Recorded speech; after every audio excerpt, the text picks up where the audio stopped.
మచిలీపట్నం ప్రభుత్వ ఆసుపత్రిలో పని చేయాలంటే పక్కలోకి వెళ్లాల్సింది, ఇంటి పని వంట పని చేయాల్సింది. ఈ నరకం మాతో కాదంటూ ధర్నాకు దిగిన కార్మికులు. మచిలీపట్నం ప్రభుత్వ ఆసుపత్రి పారిశుద్ధ కార్మికుల ధర్నా వెలుగు చూసిన కొత్త కోణం. కార్మికురాలిగా పని చేయాలంటే పక్కలోకి వెళ్లాల్సిందే, ఇంటి పని వంటి పని చేయాల్సిందే అంటూ ఆవేదన వ్యక్తం చేస్తున్నారు కార్మికులు. నిత్యం లైంగిక వేధింపులకు పాల్పడుతున్న విలేకరి ముసుగులో ఉన్న యూనియన్ నాయకుడు కుంపటి జయకర్ శానిటేషన్ పని చేస్తూ యూనియన్ కి నాయకుడిగా చేయాలి, కానీ తన స్వలాభం కోసం ఎటువంటి అర్హత లేకుండా నలుగురిని పోగు చేసుకుని రాత్రికి రాత్రి యూనియన్ నాయకుడు ఎలా అయ్యాడంటూ మండిపడుతున్నారు కార్మికులు. నేను ఇక్కడ శానిటైజర్ వర్కర్ గా 4 సంవత్సరాల నుంచి చేస్తున్నాను. అయితే ఇక్కడ ఒక 6 నెలలు 7 నెలల కిందట సంవత్సరం లోపు నన్ను ఒక సూపర్వైజరు ప్రసన్న అన్న అమ్మాయి జయకర్ గారి ఇంటికి పనికి పంపించింది. ఆయన ఎవరో కూడా నాకు తెలియదండి. డ్యూటీ నేను ఎక్కాకే ఆవిడ నన్ను వాళ్ళ ఇంటికి పనికి పంపించిందండి. నేను పనికి పంపించేటప్పుడు నేను అడిగాను, నేను డ్యూటీలో ఉన్నాను కదా, నేను వాళ్ళ ఇంటికి పనికి వెళ్తే నాకు అటెండెన్స్ వేస్తారా, మరి నాకు శాలరీ కట్టేద్దాని అన్నానండి. నేను అన్నప్పుడు ఆవిడ ఏమందంటే, ఆయన ఒక విలేకరు, మనకి ఎప్పటికైనా ఉపయోగపడతారు, నువ్వు అలాంటి ఏం భయపడబాక, రేపు పొద్దున ఏదైనా సమస్య వస్తే ఆయన నిలబడతాడు, ఇక్కడ ఉన్నాయని నేను చూసుకుంటా, నువ్వు వెళ్ళి వాళ్ళ ఇంటికి పని చేసిరా అని ఇక్కడ నుండి కొంత మెటీరియల్ మేము వాడే హాస్పిటల్కి వాడే మెటీరియల్ ఇచ్చి వాళ్ళ ఇంటికి పనికి పంపించిందండి. పనికి పంపించే ముందు నేను జయకర్ గారికి మాట్లాడుకుంటున్నామని వాళ్ళ ఆవిడకి ఏం చెప్పొద్దని నాతో చెప్పిందండి. నేను అలాంటి ఏం చెప్పనమ్మా, పని చేసుకొని వస్తాను, నేను పని చేసి వచ్చేసానండి. అయిపోయింది. అయిపోయాక ఇప్పుడు గడిచి కూడా దగ్గర 9 నెలలు 10 నెలలు అవుతుందండి. మరి వాళ్ళ ఇంట్లో ఏం సమస్యలు జరిగినా నాకైతే తెలియదు. అయితే అది మనసులో పెట్టుకొని జయకర్ గారును ప్రసన్న ఇద్దరు కలిసి నన్ను డ్యూటీ చేసుకొని ఇవ్వట్లేదండి. ఈ ప్రసన్న అన్న అమ్మాయి, నువ్వే జయకర్ పెళ్ళానికి ఏదో చెప్పావు, అందుకే మాకు గొడవలు అవుతున్నాయి, నీ అంత చూస్తాను అని చెప్పి మాట్లాడుతుందండి. ఆ జయకర్ గారిని మరి నేను వచ్చి 4 సంవత్సరాలు ఆయన ఎప్పుడు రాలేదు. ఈ మధ్య కాలంలో ఆయన్ని యూనియన్ గా కొంతమంది ఎన్నుకున్నారండి. ఎన్నుకొని ఆయన యూనియన్ నాయకుడు, ఆయన ఏం చేసినా చలమని అయింది, టీవీ రిపోర్టరు, మనం ఏం చేసినా చెల్లుబాటు అయ్యిద్ది అని చెప్పి నన్ను బెదిరించి చాలా దారుణంగా మాట్లాడుతున్నారండి. జయకర్ గారు రోజు వస్తున్నారండి. నిన్న కూడా వచ్చారండి. వచ్చి రూమ్ లో కూర్చున్నారు, 4 కూర్చొని నోటీస్ బోర్డు పెట్టేటప్పుడు నేను చూశానండి. ఎందుకంటే నా బండి ఇక్కడే పెట్టుకున్నాను, నేను బండిలో తాళాల కోసమని, ఇంటికి తాళాల కోసమని వచ్చాను. వచ్చినప్పుడు నన్ను ఇదే కదా మా ఇంట్లో సమస్యలు చేయాల్సింది, దీని అంతు చూస్తాను, దీని ఎవరు ఏంటో చూస్తానని కొంచెం చాలా దారుణంగా మాట్లాడారు. వచ్చి ఇక్కడ నించున్నప్పుడు కూడా నేను పెనాయిల్కి దేనికన్నా వచ్చిన నన్ను కొంచెం దారుణంగా మాట్లాడుతున్నారండి. దారుణంగా మాట్లాడుతున్నారు. అవి మాటలో నేను కొన్ని చెప్పుకోలేకపోతున్నాను. నాకు న్యాయం నేను వాళ్ళ ఆవిడకి రాత్రి ఫోన్ చేసి చెప్పానండి, అమ్మ ఇలా మాట్లాడుతున్నారని. చెప్పినప్పుడు ఆవిడ అంది, అమ్మ నేనేం చేయలేనమ్మా, మీరు చేతనైంది మీరు చేసుకోండి, ఆయన ఇలా ఎందుకు చేశారని కూడా నేను అడగనని చెప్పిందండి. నాకు న్యాయం జరగాలని నేను కోరుకుంటున్నాను. నేను ఎవరికీ కంప్లైంట్ ఇవ్వలేదండి. మా అన్నోళ్ళు కొంతమంది ఉన్నారు, వీళ్ళు ఉన్నారు, నేను వీళ్ళకి చెప్పానండి, కావాలంటే వీళ్ళు కూడా అడగండి. నన్ను చాలా దారుణంగా మాట్లాడుతున్నారండి. ఏమి ఇవ్వలేదండి నేను ఇంత మటుకు. అంటే ఎందుకంటే ఆయన రిపోర్టర్ కదండి, నాకు భయం వేస్తుంది. రేపొద్దున ఏదన్నా జరిగిన ఆయనతో కూర్చొని కూడా వాళ్ళ ఆవిడకి చెప్పానండి, మీ ఛానల్ మీరు చేసుకోండి, నేనైతే ఏం చేయలేనమ్మని చెప్పేసింది సార్. సూటిపోటి మాటలు కాదండి, అదేంటి లైకింగ్గానే నన్ను వేధిస్తున్నారు. చాలా దారుణంగా అసహ్యంగా మాట్లాడుతున్నారండి. నేను మీడియా ముందు నేను చెప్పుకోలేకపోతున్నాను. నాకు న్యాయం జరిగేలాగా చేయండి సార్. మీ అందరికీ నమస్కారం. నేను గవర్నమెంట్ హాస్పిటల్లో శానిటేషన్ వర్కర్స్ని, సీపర్ని చేస్తాను ఇక్కడ. నేను గతంలో మేము ఇక్కడ 8 సంవత్సరాలు 9 సంవత్సరాల నుంచి నేను డ్యూటీ చేస్తున్నాను.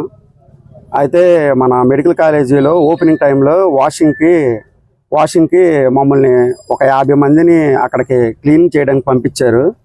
అయితే మేమందరం అక్కడికి వెళ్ళడం జరిగింది. మేము ఇక్కడి నుంచి బయలుదేరి వెళ్ళే ముందు ఇక్కడి నుంచి చీపుర్లు బకెట్లు అవి మొత్తం, నాకు ఆటో ఉంది, మధ్యాహ్నం నుంచి అలా చెప్పారు నాకు మధ్యాహ్నమే ఇలా వెళ్ళాలని. నైట్ 8 గంటలకి బయలుదేరేసి మేము అక్కడికి వెళ్ళడం జరిగింది. బకెట్లు చీపుర్లు అవన్నీ తీసుకెళ్ళి అక్కడ దింపాను. అయితే మాకు ఆ డబ్బులు మనిషికి 1000 రూపాయలు ఇస్తానన్నారు. ఆటోకి కూడా ఒక 600-500 కిరాయి ఇస్తానన్నారు. మాకు ఆ డబ్బులు 9 నెలలు 10 నెలలు తర్వాత వచ్చినాయి. ఆ డబ్బులు ఎప్పుడు వచ్చినాయి అంటే నిన్న కాక మొన్న 3 రోజుల క్రితం వచ్చినాయి. ఆ డబ్బులు నాకు ఇమ్మని నేను వెళ్ళి అడిగితే, నీకు మామూలు మీ 1000 రూపాయల కాడికే ఇస్తున్నాం అందరికీ, ఆ 1000 రూపాయలే వచ్చినాయి, నీ ఆటో డబ్బులు మేము అడగలేదు అన్నారు. అదేంటమ్మా నా ఆటో డబ్బులు అడగపోవటం ఏంటి, మరి నేను 2 ట్రిప్పులు వేసాను కదా, నా ఆటో డబ్బులు నాకు ఇవ్వండి అని చెప్పేసి అని అడిగితే, ఆటో డబ్బులు మేము ఇచ్చేసాము నీకు, సార్ వాళ్ళు కూడా మాకేమి ఇవ్వలేదు అని చెప్పేసి ఇవ్వకుండానే ఇచ్చేసానని చెప్పారు సార్. సరే నేను సార్ వాళ్ళు వచ్చిన తర్వాత మాట్లాడి నా డబ్బులు నేను తీసుకుంటాను, అప్పటి వరకు నాకు ఆ డబ్బులు వద్దు ఈ డబ్బులు వద్దని నేను వచ్చేసాను సార్. నేను వచ్చేసిన తర్వాత నీరజ జైకర్ అంట ఎవరో మరి రిపోర్టర్, అసలు ఆయన ఎవరో కూడా మాకు తెలియదు. మాకు ఈయనే అది అని అంటున్నారు, ఆయన ఎవరో మాకు తెలియదు. ప్రసన్న, వీళ్ళ ముగ్గురు కలిసి అతను మా మీదకి వచ్చాడు. అతను డ్యూటీలో ఉండి మా డబ్బులు మాకు ఇస్తావా ఇవ్వా అని చెప్పి మా మీదకి వచ్చి రౌడీజం చేశాడు, మమ్మల్ని ఇష్టం వచ్చినట్టు మాట్లాడాడు అని చెప్పేసి ఉన్నే లేని అని మా ఎండీ గారికి చెప్పి, మా ఎండీ గారితో మాట్లాడి, మా ఎండీ గారు మా చక్రవర్తి గారికి మెసేజ్ పెడితే, మా చక్రవర్తి గారు ఆయనకి మెసేజ్ పెట్టాడు. ఏం జరిగింది ఏంటంటే, ఇక్కడ గొడవ జరిగింది సార్, ఏం లేదు, అతను ఏం మాట్లాడలేదు, డబ్బులు అడిగేసి వెళ్ళిపోయాడు. వీళ్ళు అతన్ని డ్యూటీ ఆపమని కొంచెం ప్రెజర్ చేసి ఇబ్బంది పెడుతున్నారు సార్, అతనైతే ఏం మాట్లాడలేదు, నేను డ్యూటీ ఆపను సార్ అని చెప్పేసి మా సార్ చక్రవర్తి గారు చెప్పడం జరిగింది. నేను నిన్న నాకు కొంచెం పని ఉండి నేను బయట ఊరెళ్ళాను.